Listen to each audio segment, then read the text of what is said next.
Here comes the magic school bus. That means that Miss Frizzle is about to take us on another weird trip.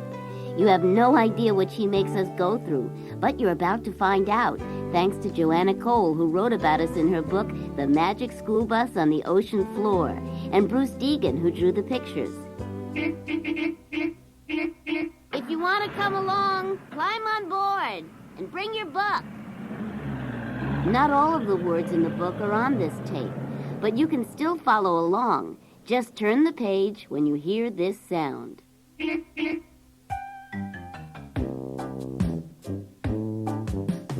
was the end of the day, and it was hot in school. We had been working for hours on our ocean science projects. Wanda and Phil had made a scrapbook called Protect Our Oceans. Greg had made models of sea urchins out of clay and toothpicks. All our work made Miss Frizzle very happy, but it made us very tired and hot. Wow, it's hot today. Not Miss Frizzle's dress. Yeah, it's cool, man. Doesn't learning about oceans make you happy, Arnold? Actually, it makes me feel kind of crabby. Arnold and Amanda Jane had written a report on Herman, our pet hermit crab. Hermit crabs live in snail shells. A hermit crab finds an empty snail shell. The crab moves in. When the crab gets too big, it looks for a bigger shell. Then Miss Frizzle asked Rachel and Wanda to read their reports. All the Oceans of the World are really one huge ocean, by Rachel. The oceans of the world are all connected. Together they form one world ocean. I didn't know that. Earth is a watery planet. By Wanda. There's more water than land on Earth. Oceans cover almost 3/4 of the planet.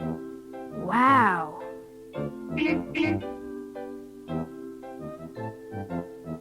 We were putting the finishing touches on a display about how ocean animals swim when someone said, I wish we could go swimming. Miss Frizzle looked up. Without warning, she said, As a matter of fact, children, I've been planning a class trip to the ocean for tomorrow. Everybody cheered. Yay! Sometimes having a weird teacher isn't so bad. Did she say ocean? Where we can swim and play? Is she serious? Don't ask, just pack your beach bag. Not so fast, class. Said Miss Frizzle. First, I'd like Tim to read his report. Why is the ocean salty? By Tim. Much of the salt in the ocean water comes from rocks. Rocks have salt in them. When rocks are worn down by water, the salt goes into the water. 1 cubic foot of seawater has over 2 pounds of salt in it. Wow. Most of the salt in the ocean is the same kind we put on food.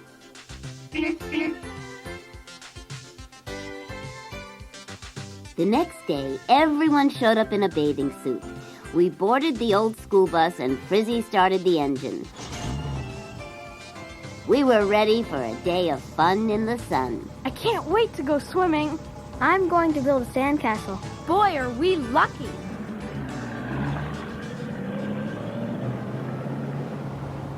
When we finally came to the beach, we wanted to jump off the bus. But guess what? Miss Frizzle didn't stop.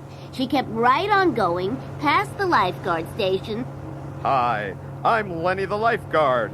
Here's a picture of me saving a 3rd grader last summer. Across the sand and down to the water's edge. Hey, where are we going? Isn't she supposed to park in the parking lot? We are now in the intertidal zone, said Miss Frizzle. That is the part of shore that is covered with water at high tide and uncovered at low tide. Rachel, would you read your report? Tides rise and fall every day.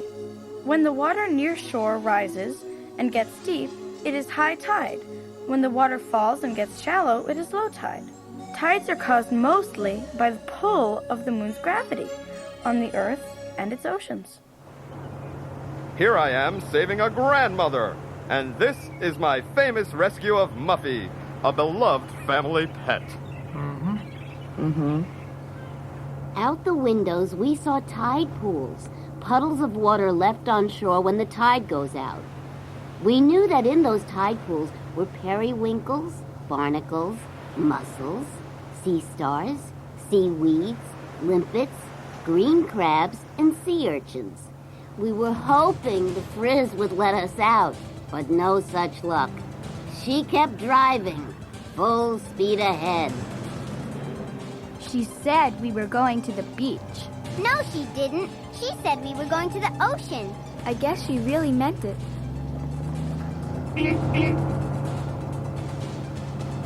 As the bus splashed through the waves, the lifeguard blew his whistle.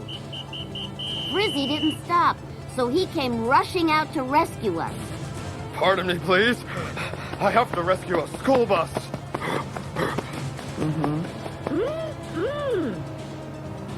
Suddenly, a mysterious wave rose up.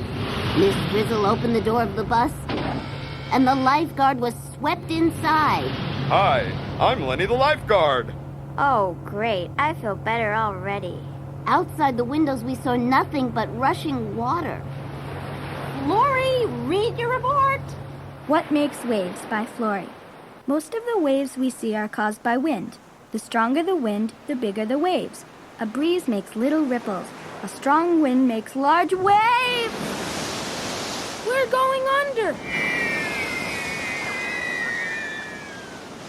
We screamed and closed our eyes. Class, the best way to learn about the ocean is to see it close up. Not this close.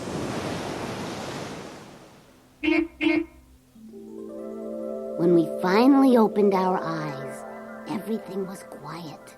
We were under the ocean, and there had been a few small changes. The bus had turned into a submarine, and everyone was wearing a diving suit. We should have known we were on another one of Ms. Frizzle's crazy class trips. Don't worry, kids. I'll save your lives. That's my job. Maybe later. Miss Frizzle's just getting started. Nothing can stop her now. Peering through the window, we saw all kinds of creatures. A squid, a flounder lying on its side, sea anemones waving their arms. Right away, Ms. Frizzle started talking about the ocean.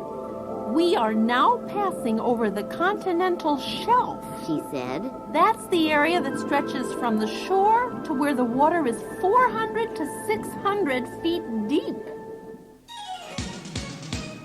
I know about the continental shelf. Carmen said. All around the edge of the world's continents, the land slants down and is covered by ocean water. This underwater land is called the continental shelf.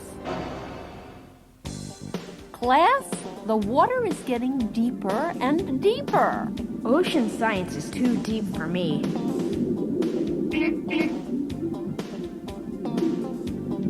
Miss Frizzle decided this was a good moment for us to get out of the bus. Thank goodness we had air tanks, but the fish didn't. How Can Fish Breathe Underwater by Amanda Jane. People have lungs that take oxygen from air. Fish have gills that can take oxygen from water. Water flows into the fish's mouth, then the gills, and out through slits in the fish's sides.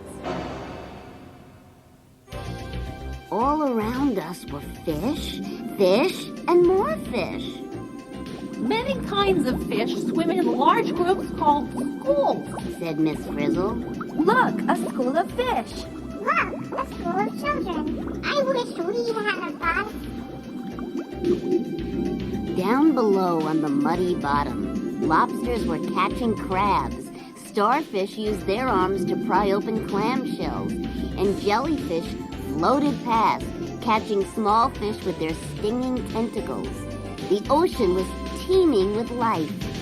Most of the seafood we eat comes from here on the continental shelf, Arnold. I thought it came from the supermarket shelf. Gregory said that starfish, jellyfish, and shellfish weren't really fish. A true fish has a backbone, gills, and fins. Some animals are called fish, but they are not. Actually, they are invertebrates, animals without backbones.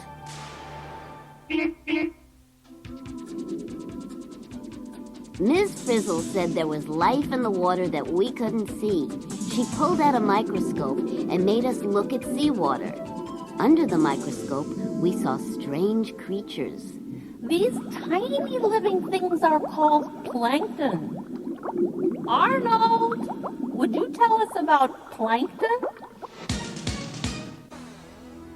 Plankton is a mass of plants and animals that float near the surface of the ocean. Most plankton are very small. Many cannot be seen without a microscope. There are two kinds of plankton, children, Said the Frizz. Some are plants, and others are animals. Wow, a plankton animal is eating a plankton plant. Oh, yummy. In a food chain, the large fish eat the middle-sized fish, which eat the small fish, which eat tiny water animals, which eat microscopic plankton. We tried to listen, but we felt nervous. We noticed some dark shapes coming closer and closer. Where have I seen that scary shape before? Does the word shark mean anything to you? Oh no! Children should not be swimming in shark-infested waters! Thanks for the safety tip, Lenny.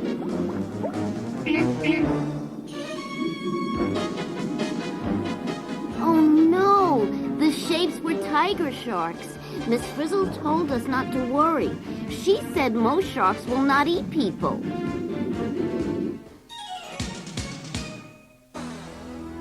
Sharks are fish. Said Molly. Most sharks are fast swimmers with razor-sharp teeth. Usually, they eat ocean animals like crabs, fish, seals, even other sharks. Some kinds of sharks are the great white, hammerhead, thresher, and nurse sharks. A different kind of skeleton, by Ralph. Sharks do not have bones like other fish. Their skeleton is made of cartilage. This is the same bendable material that is in your ears and the tip of your nose. Miss Frizzle said, The number of people killed by sharks every year is very, very small. We panicked anyway. Humans are not the main diet of tiger sharks, but they may attack if humans are nearby. Uh-oh, we're nearby. Then an enormous whale shark slid by. At first we thought it was a whale. Whale sharks are not whales, by Michael.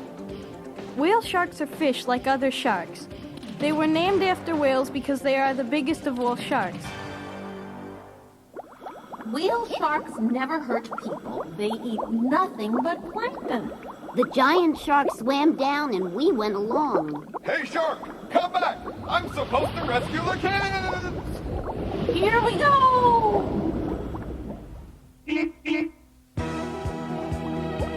After a while, the whale shark swam away, but the Frizz kept going down. The water was bitter cold and pitch dark. Sunlight could not shine down so deep. You're not afraid of the dark, are you, Arnold? Who, me? I love the dark. The dark is my friend. Can we go home now? Ms. Frizzle switched on her flashlight. As we swam onto the bus, we noticed that it had changed again. This time it was a submersible, a vehicle made for exploring the deep ocean floor. The pressure down here would crush an ordinary submarine. Frizzy explained, and she drove all the way to the bottom. There is not enough food here for large animals. Ms. Frizzle told us. Most deep-sea fish are tiny. The deep ocean floor was as empty as an underwater desert. I know why plants cannot grow on the deep ocean floor. Plants need light to grow. It is too dark for plant life on the ocean bottom.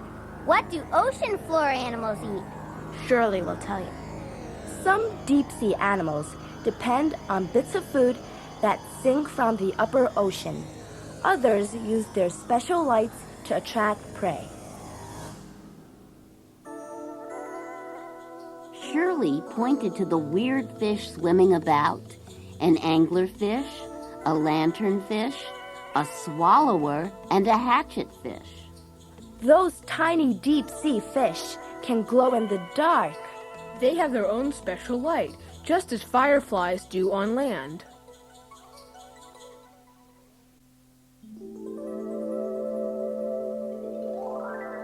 Then up ahead, we saw a spot that was full of life. It looked like an undersea garden with all kinds of strange animals in it. This is a hot water vent, class, said the Frizz. A vent is an opening in the ocean floor. Flowing from the vent is super hot water mixed with hydrogen sulfide gas. Alex read his report. A vent is formed when seawater seeps into cracks in the ocean floor. The water touches super hot rocks inside the earth.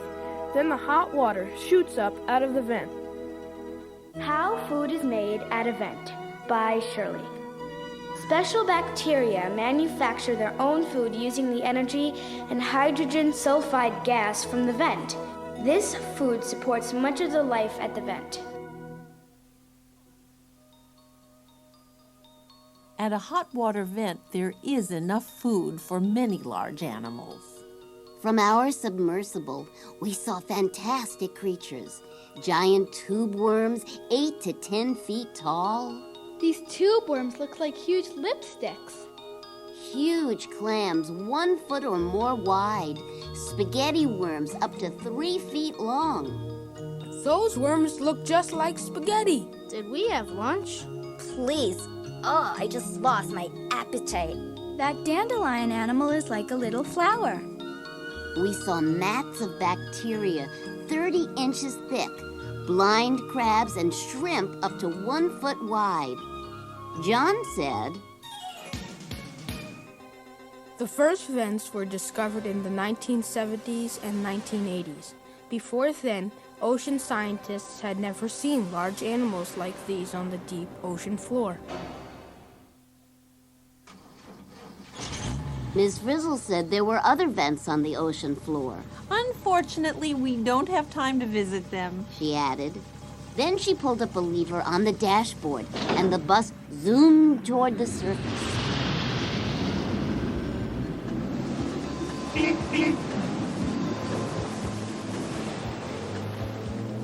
Soon we were motoring over the open ocean toward a sun-drenched island. The bus had changed into a glass-bottomed boat.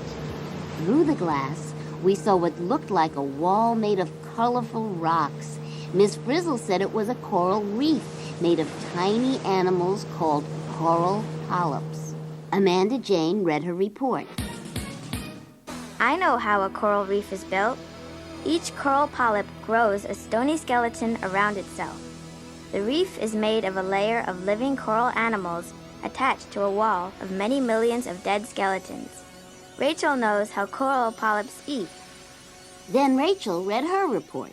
Most corals feed at night. Tiny arms catch plankton and pass it into the coral's mouth.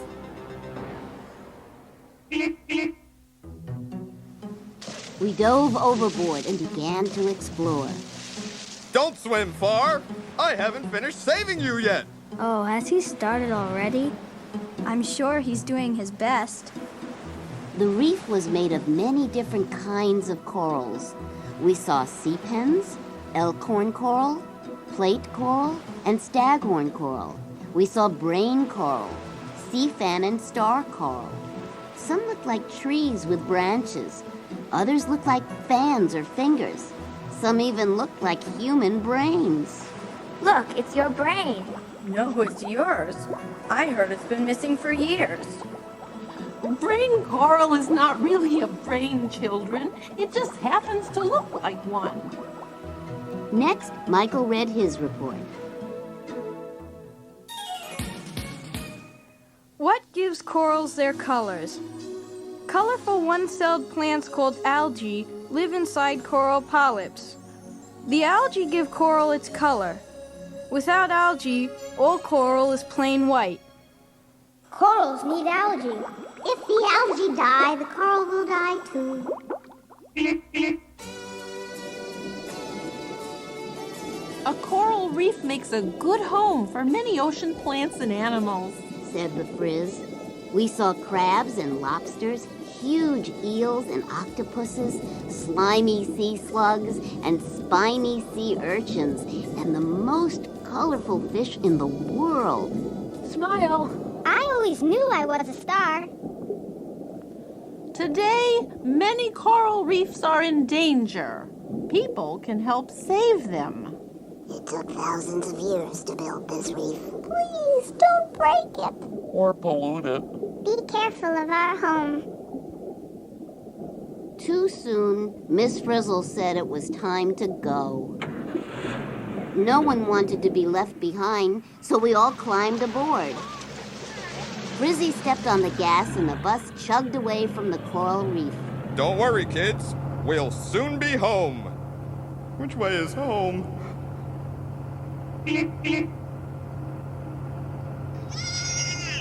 Nearby, a school of dolphins leaped past. In the distance, we saw a whale. Animals such as dolphins, whales, seals, and walruses are not fish. They are warm-blooded mammals like horses, dogs, and human beings. Most fish lay eggs, but mammals do not. Mother mammals give birth to live young and feed their babies with milk. Everything seemed normal. Then we noticed that something weird was happening. The bus was getting flat. What's happening? Tell me, kids, is your bus always like this? Well, it's never been a boat before. And it's never been flat before. But otherwise it hasn't changed. Keep your balance, class. As usual, Miss Frizzle was the only one who stayed calm. She drove us to an ocean current and we were swept along in the fast-moving water for thousands of miles. After a while, we saw our beach again.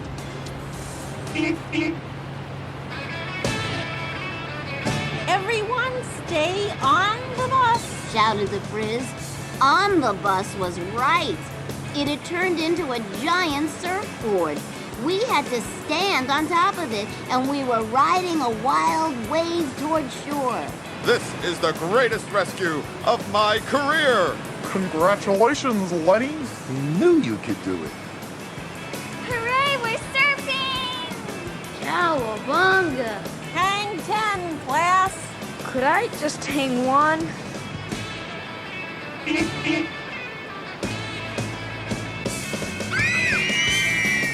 Oh no! It was a giant wipeout! The whole class went under. The next thing we knew, we were washing up on the sand. Thanks to me, you're safe now, children. Thanks a lot, Lenny. Tell me, does your teacher always dress like that? Not always. Sometimes she looks totally outrageous. Our diving suits were gone, and the bus was its old self again. There it was, sitting in the parking lot as if nothing had happened. Could you take a picture, please? I've never saved the whole class before. Okay, everybody smile and wave. We all made faces and waved. We thanked Lenny for everything and hit the road. Thanks a lot, Lenny.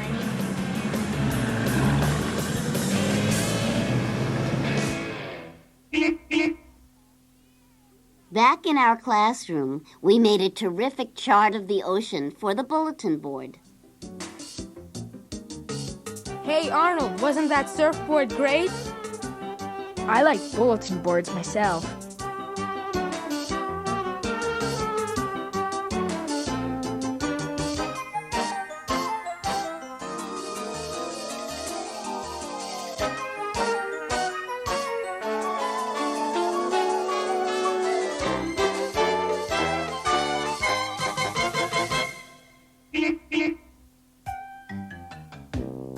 In addition to our huge wall chart and our shell and seaweed collections, we had some other displays. We hung up a mobile showing the food chain. Gregory wrote a poem about a sea slug. My Sea Slug by Gregory. My sea slug isn't snuggly, but I don't think it's ugly. It's just, see, sluggily. By then, we were definitely ready to go home. Thank goodness it was Friday. After that class trip, we really needed a weekend off.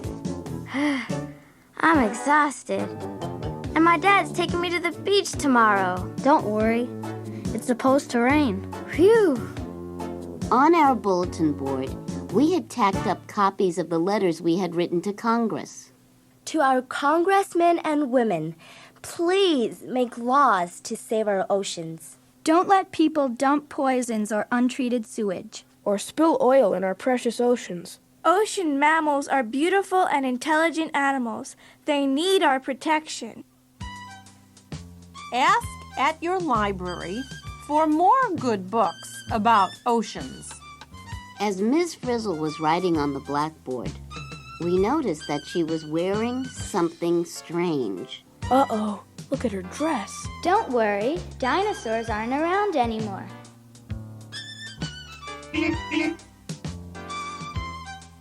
Stop the music. Find out which things are true and which things are make-believe. Multiple choice test. First read the question. Then read the 3 answers, A, B, and C. Decide which one is correct. To see if you were right, check the answers on the next page. Question 1. In real life, what would happen if a school bus drove into the ocean? A. The bus would turn into a submarine, then a submersible, then a glass-bottom boat, and finally a surfboard. B. The bus would stay a bus. C. The bus would turn into a rubber ducky. The correct answer is B. A bus cannot magically change into anything else. It also cannot run under the ocean. Water would seep inside and the bus would sink. Question number 2. Is it possible to explore the ocean in a single day? A. Yes, if you travel by giant clam. B.